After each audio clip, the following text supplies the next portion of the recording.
یسألو ایان یوم القیامہ، یہ لوگ بہت مذاق اڑاتے ہیں قیامت کا اور پوچھتے بہت زیادہ ہیں یہ منکرین کہ قیامت کب آئے گی، قیامت کب آئے گی، کب آئے گا وہ دن، یہ ہڈیاں کب زندہ کریں گے اللہ تعالیٰ۔ تو اللہ فرماتے ہیں فَإِذَا بَرِقَ الْبَصَرُ، اب ہمیں یہ جواب دینا چاہیے ان کو، جس دن آنکھیں جو ہیں وہ پتھرا جائیں گی، وہ ڈائزلڈ ہو جائیں گی، وَخَسَفَ الْقَمَرُ، اور چاند جو ہے وہ اس دن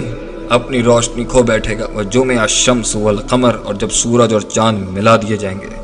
يَقُولُ الْإِنسَانُ يَوْمَئِذٍ أَيْنَ الْمَفَرُّ، تو انسان کہے گا اس دن بھاگنے کی جگہ کہاں ہے، کہیں ہاتھ چبا رہا ہے،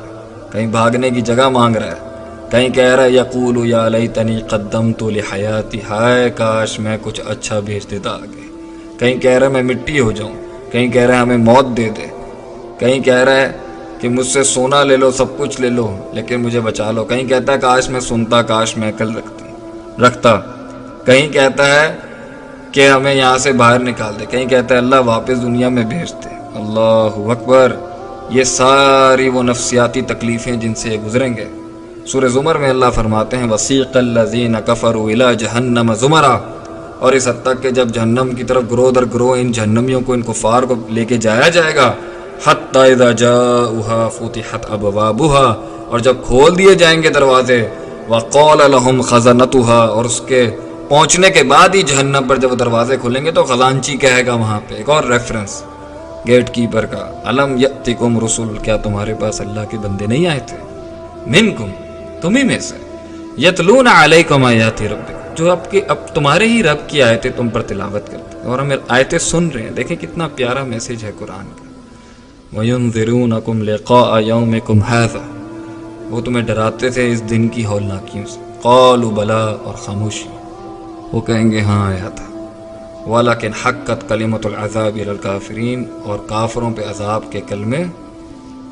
سچ ہو گئے۔ سوچنے کی بات یہاں پہ یہ ہے اس دن کیا ہوگا ہمارے ساتھ، اور ہم کن پیٹی ایشوز اور چھوٹے معاملات کے اوپر اپنا ایمان بیچ دیتے ہیں، اپنی زندگی داؤ پہ لگا رہے ہیں آخرت کے مقابلے میں۔ اس دنیا کو ہم نے کتنی ترجیح دے دی ہے، اور ہم ڈپریشن میں چلے گئے ہیں صرف اس بیس پر کہ ہمیں کسی نے چھوڑ دیا ہے، کسی نے ہمیں محبت نہیں دی، کسی نے ہم سے بات نہیں کی، کسی نے ہمیں امپورٹنس نہیں دی، محفل میں ہمیں سینٹر آف اٹریکشن نہیں بنایا گیا، یا میں ساروں انسانوں کا بادشاہ نہیں بن سکا۔ یہ کوئی غم نہیں ہے میرے بھائی،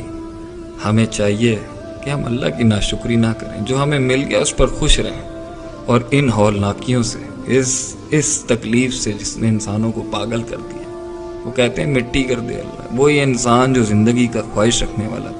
نئی زندگی ملنے پہ تو اسے خوش ہونا چاہیے تھا،